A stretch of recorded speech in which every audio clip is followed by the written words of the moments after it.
here. All right. So, hello, everybody. Thank you for being here today for our webinar. Welcome to the CCAP program. I'm Leah Paletti. I am the project director for credentialing and assessment at the National Community Action Partnership. And I am thrilled that you have all taken the time out of your schedules to join me today. Just to note, this webinar is being recorded.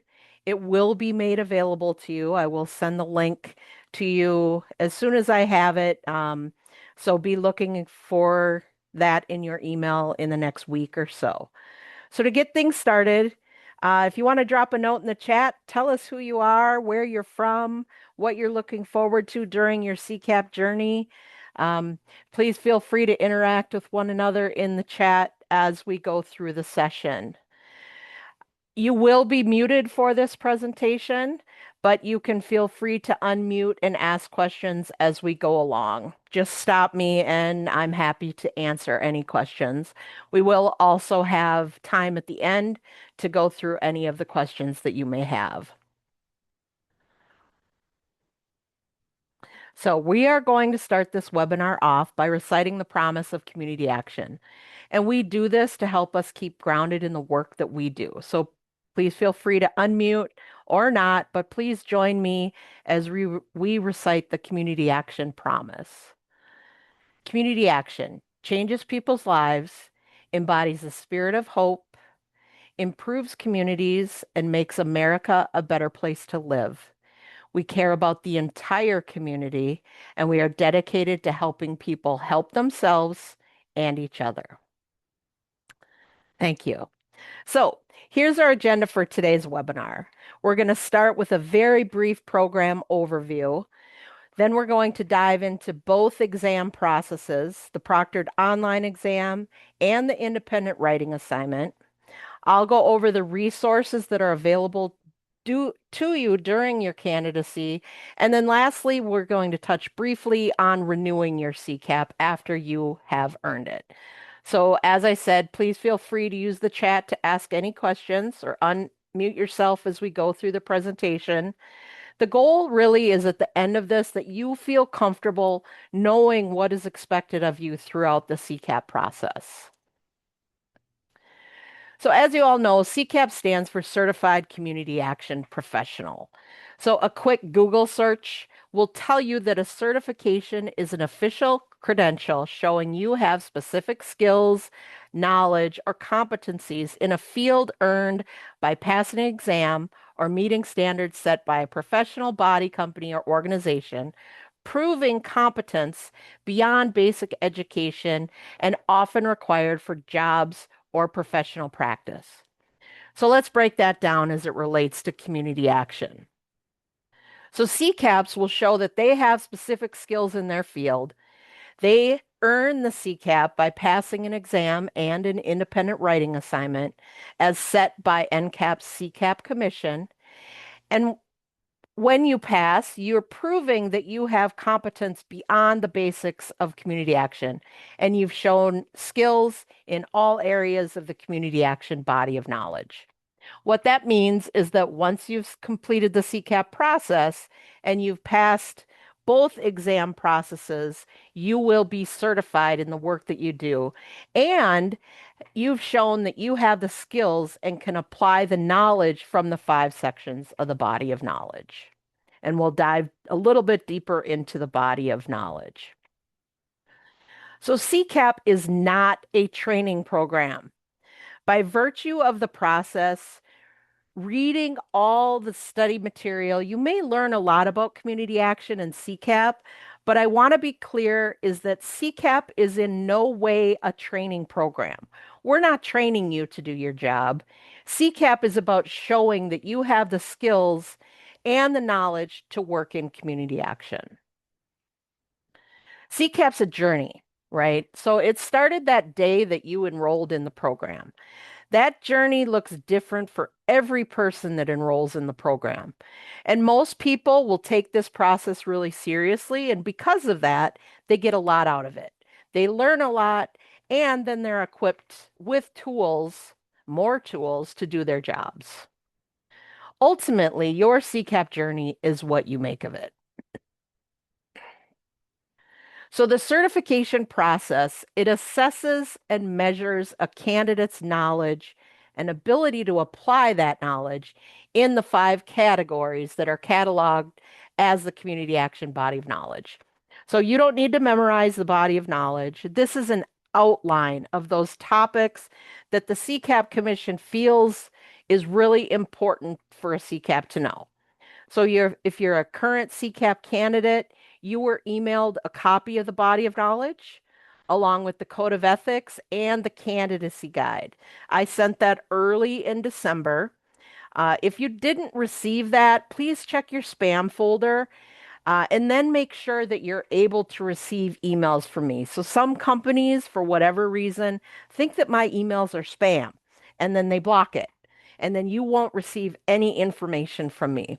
So if you did not receive that email in early December that included all of those attachments, please email me. I'm happy to resend it. So let's talk a little bit about the body of knowledge. What's included in the body of knowledge. So in section A, that's a history of community action. It walks you through that history and it breaks our history down into sections. You have the pre-1964, anything that happened prior to 1964. And then you have time chunks. So you have 64 through 1974, 1974 through 81, and then lastly, 1981 to the present. It just outlines important events in the history of our network. Section B is all about vision and values of the community action movement. It lays out the vision and values held by community action. This section, you'll want to note, will be particularly helpful when you're writing your independent writing assignment. Okay. Section C, it's all about community action traditional management skills. So this section lays out things like management skills that CCAP should be aware of and have the ability to apply in their everyday work. D then covers leadership and community action. And that section will dive into things like the relationship of management to leadership, down to promoting professional development of colleagues. So, you know, you will promote CCAP to your fellow coworkers and colleagues. And then lastly, section E talks about the theories of poverties, both the causes and strategies to address the causes. So the body of knowledge is a living framework and it does evolve with the profession. It ensures certified individuals possess that foundational and advanced capabilities required for effective practice. It talks about terminology, tasks, principles, and again, it's just an outline. The sources from the study guide will relate back to a certain part of the body of knowledge. So it's important to know what the body of knowledge is and what's included, but you don't need to memorize it. So you want to make sure that you read the body of knowledge. Everything that you will be tested on is going to be related to some part of that body of knowledge. And again, all the documents that you read in the study guide will be tied to a section of the body of knowledge. So a few of the tasks that you can do now as a CCAP candidate to prepare yourself, talk to CCAPs, right? Um, And you'll notice that there's an asterisk there. And the reason the asterisk is there is that the program has had many updates over the last several years. So if you're talking to a CCAP about program requirements and they earned their CCAP 20 years ago, their requirements are going to look a lot different than someone that earned their CCAP last year. So when in doubt, go to CCAP's webpage, and the answers about requirements are all there in the candidacy guide. Next, you'll want to build your support team. So you will want to know who's in your corner to offer support and who's not in your corner, right? Not everybody supports CCAP, and that's okay, but you'll want to know if you're looking for um, someone to cheer you up or, push you through those hard days of studying, you'll want to know who you can go to. Do you know who on your team will support you? So another thing regarding your sport team is, will you be allowed to study on work time? So that's something that you'll want to ask of your boss as well. Will your agency support you by allocating the resources to allow you to attend the annual convention where you will earn your CCAP, or you'll receive your CCAP once you earn it? So those are some of the questions that you'll want to ask. Read the body of knowledge. We already talked about that. It's very important, so make sure you do it. Next, you'll want to craft your learning plan. How are you going to carve out time to study? Will you or have you joined a study group? Just a note that there are many study groups listed on the CCAP webpage. And I also want to say that regarding study group, NCAP does not endorse any one study group. And it is your responsibility to reach out to group facilitators if you're interested in joining a study group. NCAP will not facilitate that process, and we also do not facilitate a study group. And then lastly, what you can do now is define and commit to a time frame. You have 3 years to complete your CCAP from the time you enroll, and you get to decide what your 3-year enrollment looks like. And we're going to cover this a little bit more in detail a little later in the presentation. So are there any questions so far? And I would ask that if you have questions, if you can come off mute.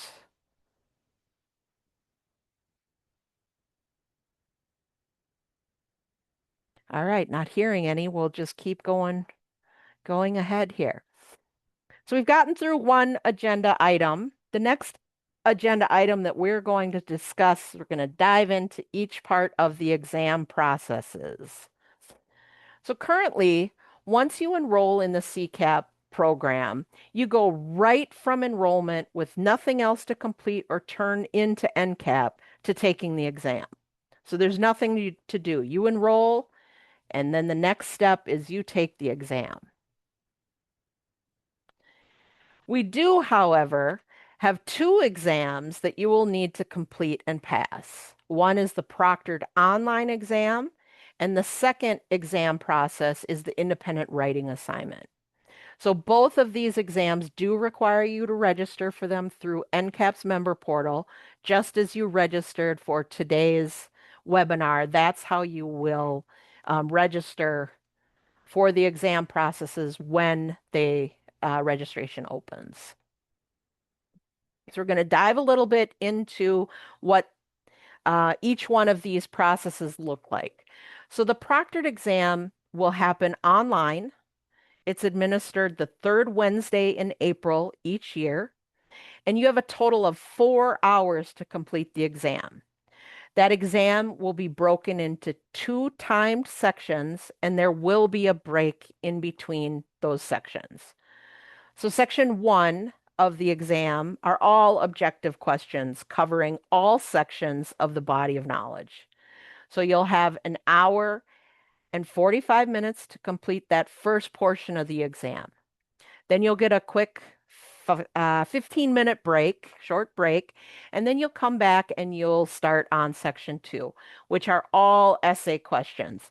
And this will include case study challenges that are based off of that fictional community action agency called New Hope. You'll want to make sure that you read the New Hope case study prior to the exam. It is included in the study guide, and I believe it is the last attachment in your study guide. So just a little bit more about the second portion of the exam. You'll be given 5 essay questions. You will only need to complete 4 of them. So you'll be given 5 questions. You complete 4 of them. Every candidate will answer the same 2 questions. The first 2 questions you will answer. But then you get to choose which of the other 2 you will answer. So you'll have 2 hours to complete section 2 of the exam.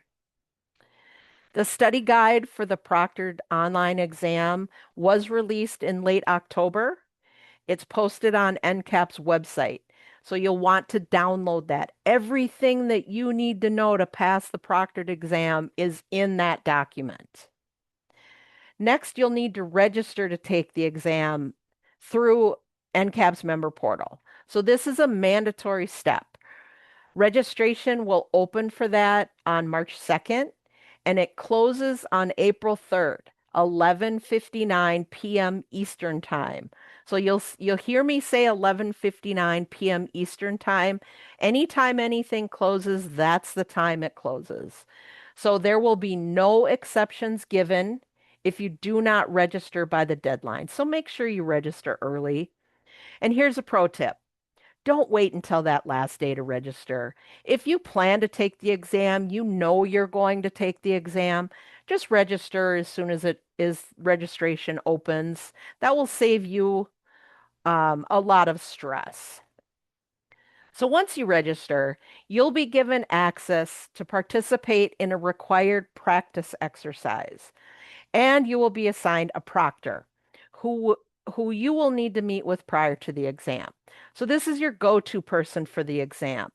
They'll do a brief training with you on how to access the exam, what to do the day of the exam, and provide any other guidance that they see fit. So again, they'll be with you during the proctored exam. They will be watching you take the exam. So again, you'll need to complete that practice exercise before you can take the proctored online exam. This practice exercise will consist of 10 questions. And again, it's a practice exercise. It's not scored, and the questions are not actual exam questions. We do this, we do make you complete this step. It's just so you become familiar with how to navigate Community Action Academy where the exam lives and to be able to be on a web meeting with your proctor at the same time. So you have to access the practice exercise at least once using the same computer and internet connection that you plan to use on exam day. So ideally, you figure out now where you want to take the exam, right? Whether it's in the office or at home, and that's where you'll take that practice exercise. What we're trying to do is eliminate any issues that might come up on the day of the exam before they happen. So that's why we would like you to use the same computer and internet connection for the practice exercise that you would for the exam. So once you've completed your exam, they're evaluated by the CCAP Commission's evaluation team. You'll be notified by May 8th of your results, whether you passed or you did not pass the exam. And just a note, you're not going to get an exam score. You will only hear if you were successful in passing the exam or not. So I would encourage you to attend the upcoming webinar, Tips for the Online Proctored Exam, where I will dive deeper into the exam process. And you can find that on NCAP's member portal. You can go ahead and register today if you like. So the next part of the exam is the independent writing assignment. The assignment will identify a topic. It will be a specific emerging approach, a strategy to promoting social and economic mobility. So candidates, they'll be directed to frame your response around the topic's relationship to the community action vision and values that are specifically listed in section B of the community action body of knowledge. So when you're writing your IWA, it will be addressing sections B, vision and values, and section E of the body of knowledge. So there will be a study guide created for the IWA, just like the proctored exam. It will be released on May 14th. And I know I'm throwing a lot of dates at you. You don't have to remember these. We'll talk a little bit about how to keep track of all the dates a little bit later in the presentation. So this will be sent to anyone, the study guide will be sent to anyone that registered to complete the IWA. Included with the study guide will be Um, the sources, though, the anything that you need to prepare your response, we will include. So these are the documents and sources that you should use to create your independent writing assignment. So another item that you will receive is the IWA rubric.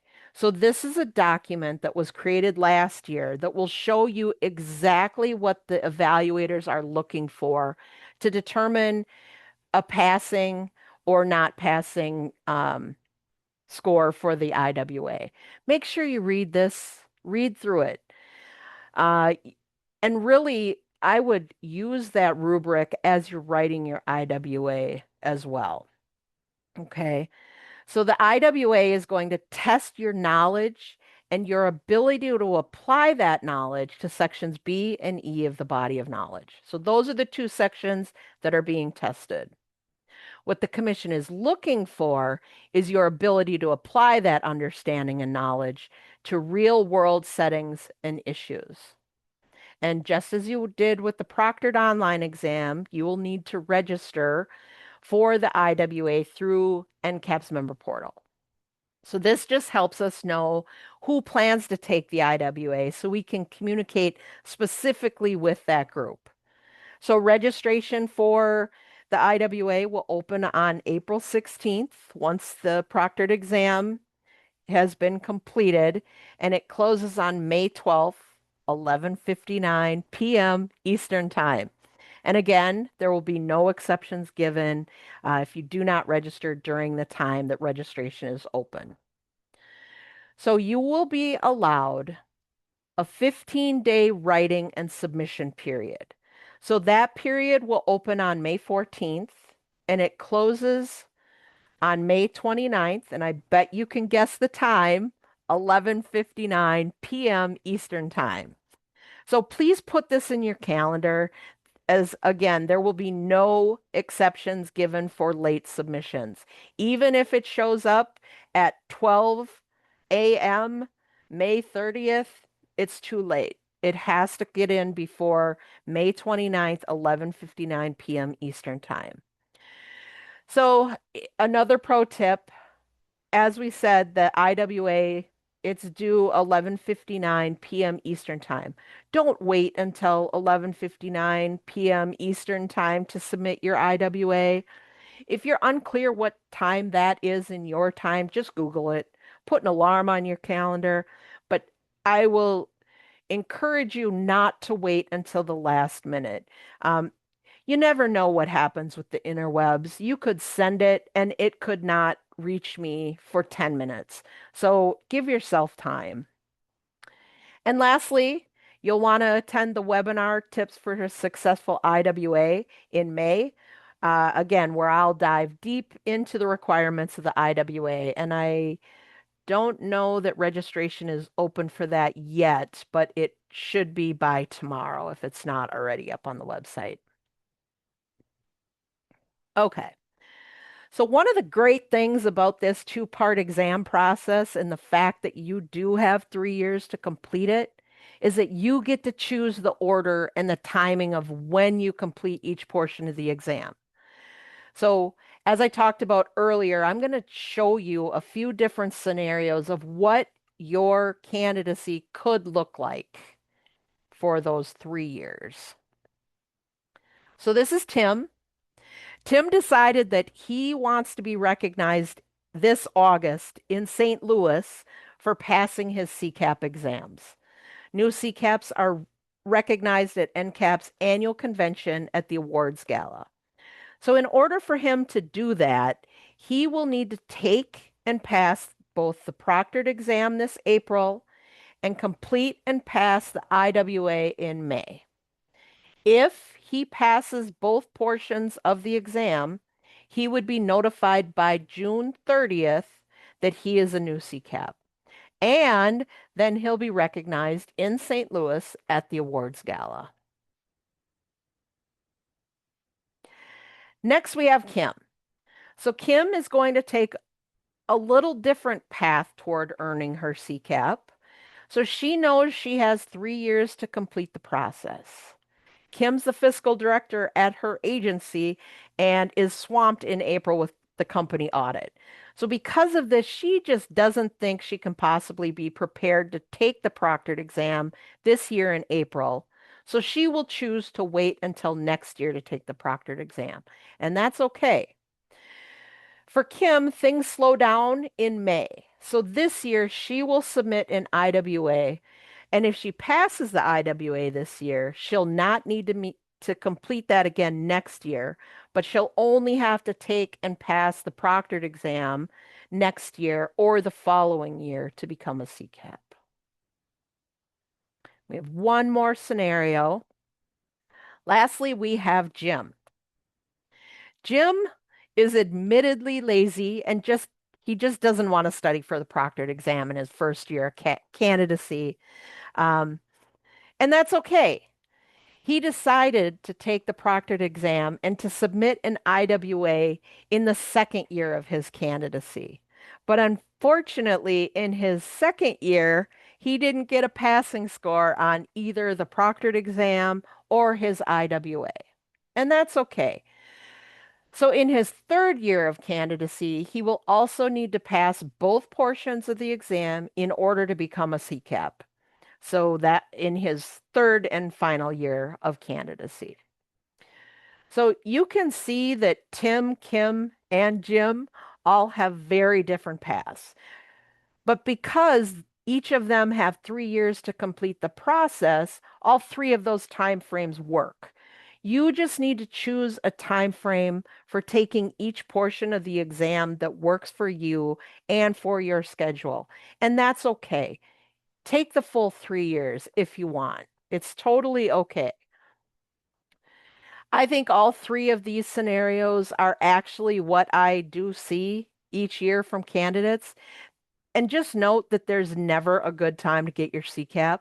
Something always comes up, right? We know that something always comes up. But that's something that all don't let that something that always come comes up be the excuse as to why you can't do it this year or next year. You will complete the process once you make CCAP and your professional development a priority. So here's just a note of unsolicited advice.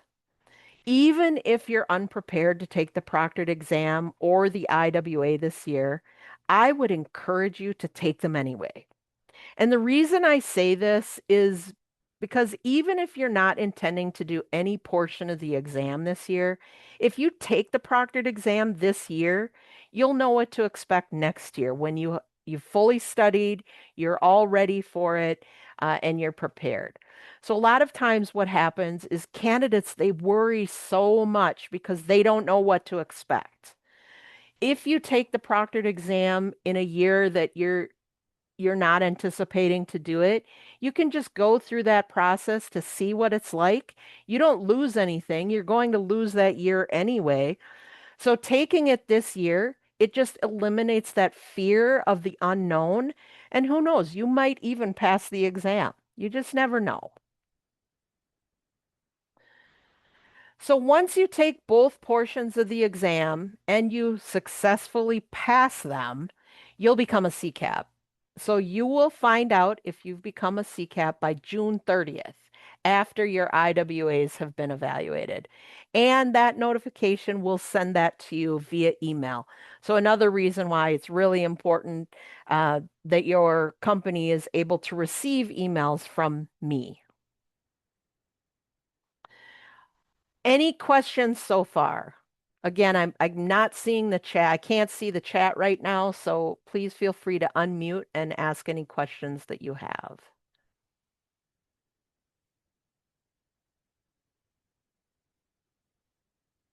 All right, we'll keep rolling. So next we're Leah, going to sorry. yes, please. There are a few in the chat. One person is asking about, is there a fee each time that you set for the exam? Great question. Thanks, Michelle. Yeah. So you have paid for your enrollment for 3 years. Any exam that you take within that 3 years is covered from that cost. There will be no other cost for you in that 3-year period. Thanks. Yep, thank you. Was there anything else? There's one other, and it was about whether or not there would be a reminder email sent out about registering for the webinar. Absolutely. Yeah. I plan to my plan is that when I get the recording of this webinar, hopefully tomorrow, I will send out an email that has information about both webinars, and then there's also another webinar that I think would be very beneficial for CCAP candidates as well. So I'm hoping to do that tomorrow.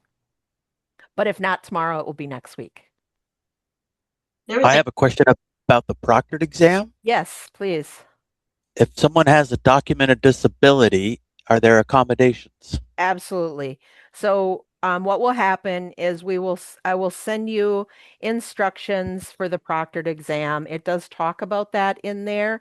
All you need to do is email me what the accommodation that you would like is, and then I take that to the commission and they will talk about it and approve or need more information in order to approve. But yes, we will make every effort to accommodate people with disabilities.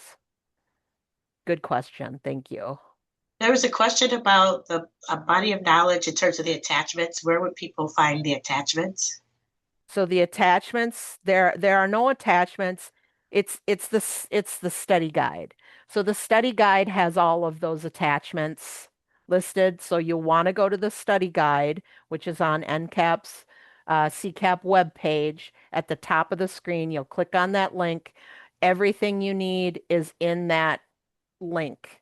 So you'll have the study guide, which are all those attachments you have, and then I emailed the body of knowledge. So it's all there. Thank you. You're welcome. All right. I am going to keep moving forward. Sorry, Leah, there's a couple other questions. Okay. All right. That's okay. Somebody's asking about it says conference date. When will that give us time to sign up? When are the conference dates? Will that give us time to sign up? So what I would encourage people, our dates are on our website, on NCAP's website. It's typically the last week in August, but I can't I think see it's that. September 2nd through the 4th. Thank you. Yep. Yep, it is. You're correct. It is the first week in September. Um, so what we would encourage you to do is register whether or not you know. You can always cancel your registration. Um, yeah, that's what I can say about that.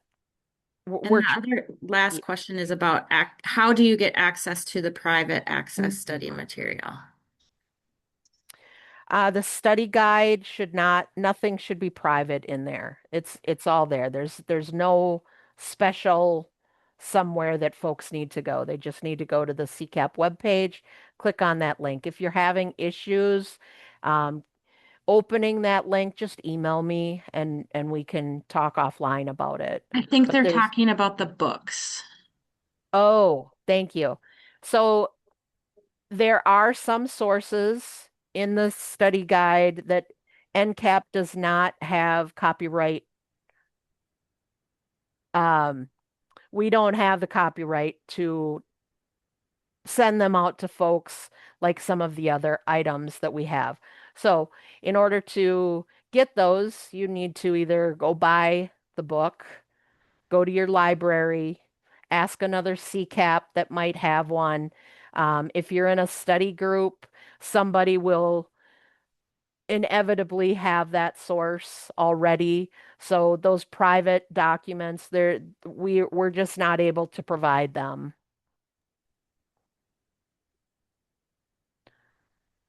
Thanks, Michelle. I appreciate your help. No worries. I'll keep my eye on it. All right, thank you. Leah, Yes, ma'am. Leah, some people, if you can go, I don't have the website with me, but there is a website that gives you PDFs of some of the materials that are private access. So next time we have a webinar, I'll see if I can share that link. Okay, great. Thanks, Doris. I appreciate that. Okay, so I'm just going to plow ahead. We will have another more time for questions at the end. So next, we're going to briefly touch on the resources that are available to you as you're studying for your CCAP exam and you're working on your IWA and continuing your CCAP journey. So here's some helpful resources available to you as you're working on your CCAP. So you'll want to read through that candidacy guide. So most of the information that came from this webinar that I'm talking about came from that guide. It gives you the ins and outs of the CCAP program. Again, I did email that to you, but it is also listed on NCAP's website. Next is the proctored exam study guide. We talked about that also on NCAP's website. This will give you all of the sources that you will need to study for, except those private ones, right? And can be found at that CCAP webpage. It's the link at the top of the page. There'll also be a study guide for the independent writing assignment. You'll want to make sure that you read it. So it gives you all of the guidelines on how to complete the task of writing your IWA. Next, you have the CCAP webpage. All of the information that you need to know about CCAP can be found on the CCAP webpage. And the site is listed on the slide. Maybe bookmark that website. It's not a bad idea to just have very easy access to it. Next are the CCAP commissioners. So the CCAP commissioners, they oversee that CCAP program, right? There are 14 commissioners, and they represent almost every region in the country. And there's a list of those commissioners on our website, and you can reach out to them at any point. If you see them at a conference, they're happy to chat about CCAP, so pull them aside.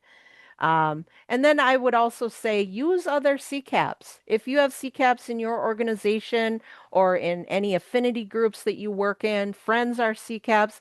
If you have questions, just reach out to them. They can also be a really good resource to you. And then lastly, I'm always here to help you. So I can be reached at CCAP Community Action Partnership or L. Paletti at Community Action Partnership. I want to see all of you succeed. So reach out with any questions that you have. All right, so here's a snapshot of the candidacy guide. So again, I did email this to candidates and it is up on the CCAP webpage. This is a snapshot, but in particular, the 2006 program dates. So I think that this page is the most important part of the candidacy guide because it outlines everything that you need to know, all those important dates for CCAP. Just something to note, if you see something in yellow on here, that's a requirement. It means that this is something that you absolutely have to do. If you see something in blue, that's a webinar. One thing I would do immediately, if you haven't done it already, is open this page, print it out, or don't print it out, but get these dates in your calendar right away. Get the deadlines so you're not missing anything. Okay, I'll do my best to send out reminders for things, but you're all CCAP candidates. You know, you can handle putting things in your calendar and reminding yourself. So this is a good just snapshot of all the things that you need to do. So it's really important. I just want to highlight some key dates. And again, I said you didn't have to remember them because we have this handy dandy sheet for you. So registration again opens for the proctored online exam March 2nd and it closes April 3rd. You must have met with your proctor and completed that online practice exercise by April 10th. And then next, the proctored exam. This is the big one, right? April 15th. That's when that one is due. So we will send you lots of information about the proctored online exam leading up to it. So then we move into the requirements for the independent writing assignment.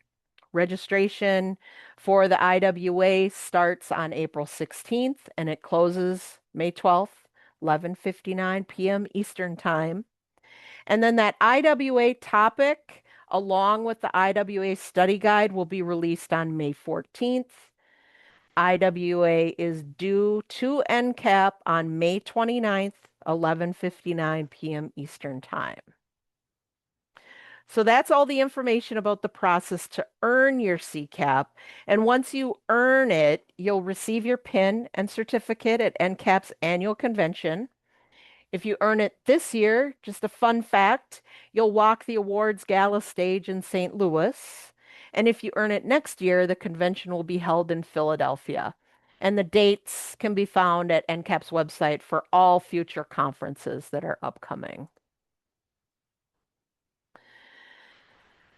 So I want to stop there and see if there are any questions because the next thing we're going to dive into are renewing your certification. So what questions do you have about CCAP that I can answer right now? Somebody's asking about the name of the books that are needing to be purchased. They're So on the list of the study guide. Yes. So anything that you need to purchase, those private access sources are in the study guide. So open the study guide. There's a document that says open this first.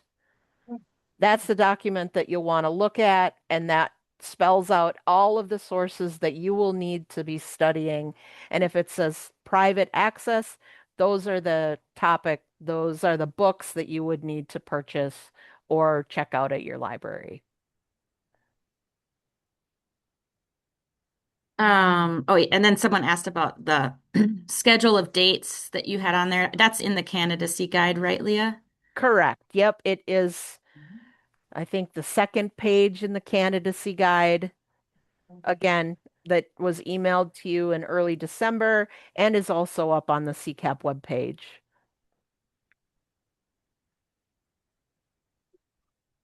That's all that's come through. Okay, thanks, Michelle. Okay, so we'll just dive into renewing your CCAP. So once you've gone through the process of earning your CCAP, now with the time that we have left, I just want to talk to you about keeping your certification in good standing. So once you receive your CCAP, to stay a CCAP in good standing, there is a renewal process. So renewal of your CCAP, it happens every 4 years, and it's currently completed online at NCAP's member portal. So just as you did to enroll for CCAP, when you go to renew, you'll do a similar process to that on NCAP's website. So next, you'll need a reference, a recommendation, but you'll only need that from your executive director of your agency. If you're the executive director, you'll need this from the board chair. Again, it's the same process for recommendations when you enrolled in CCAP. You submit their name and email address, and then our system will send an email with a link that will be emailed to them. They'll click on that link and then they'll complete that recommendation. And then their continued learning hours. So we want CCAPs to be able to demonstrate that they've remained abreast of pertinent and emerging issues that are happening within our field. Renewing CCAPs will need to attest to having participated in ongoing learning processes about topics in the community action body of knowledge.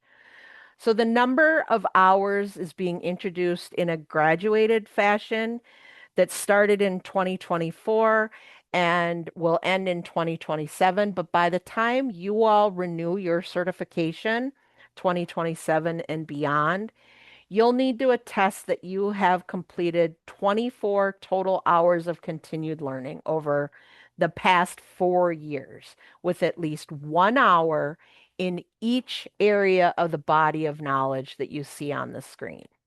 So that's 24 hours total, not 24 hours per year. Okay.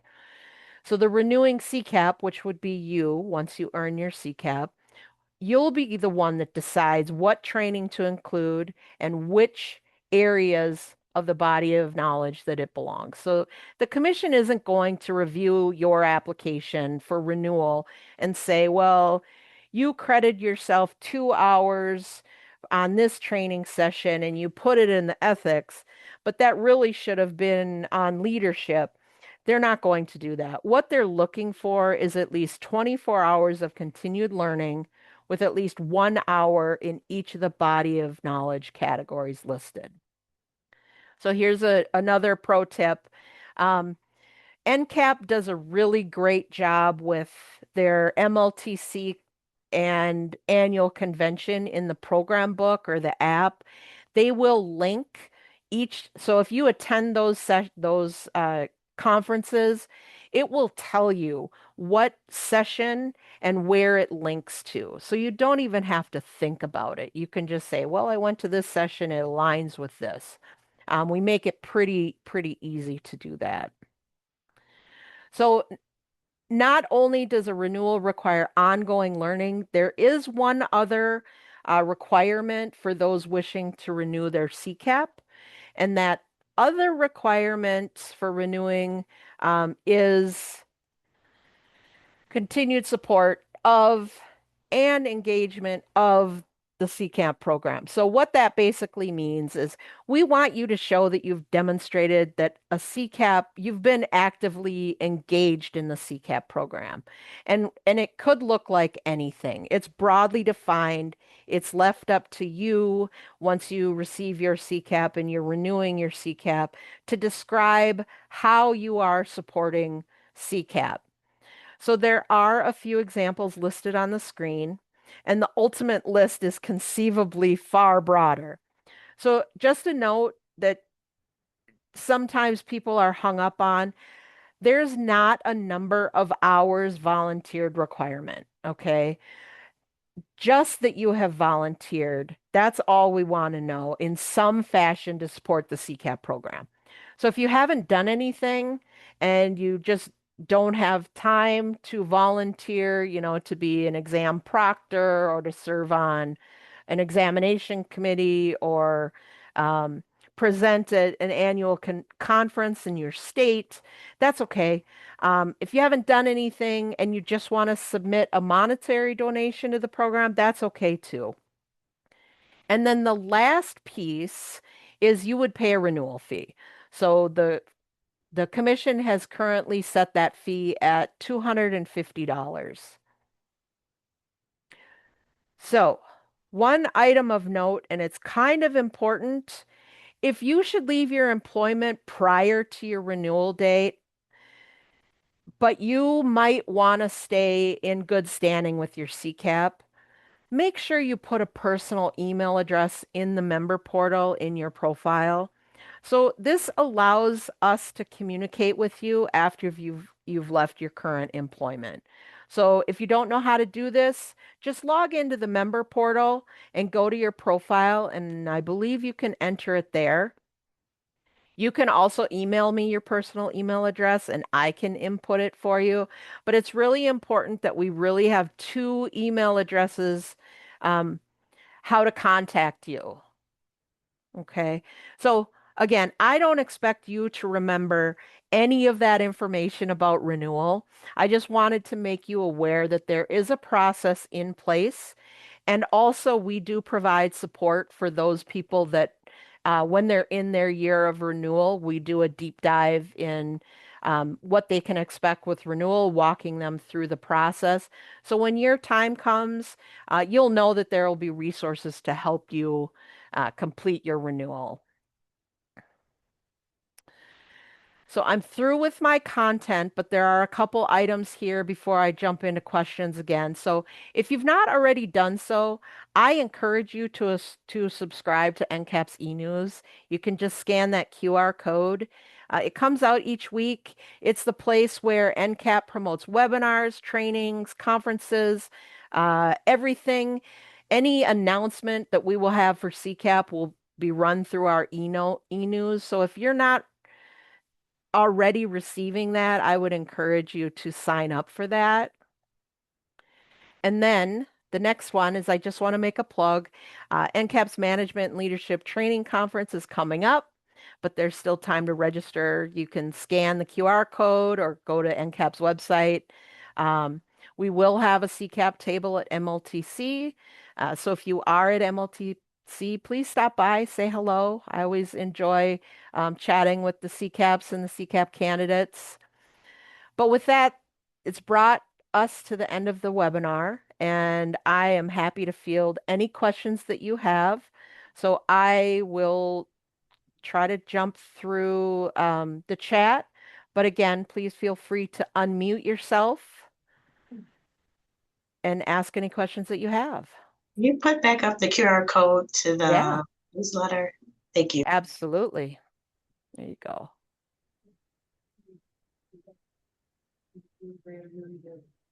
Thank you, Leah. Thank you, Michelle. I appreciate your support on this. Of course, anytime. You guys have a great afternoon. Thank you, you too. Bye-bye. I'll hang around for a little bit, so if people do have questions, feel free to ask them. You can always find me at my email address. I'll put that information. Oh, I guess it didn't get in there. But L Paletti at Community Action Partnership. You can reach me. You can reach me at CCAP at Community Action Partnership. But I want to say thank you for attending today. I want to say good luck in your CCAP journey. I'm here to support you and help you any way that I can. So have a great day, everyone, and I'll stick around if anyone has questions. Thank you, Leah. Thank you.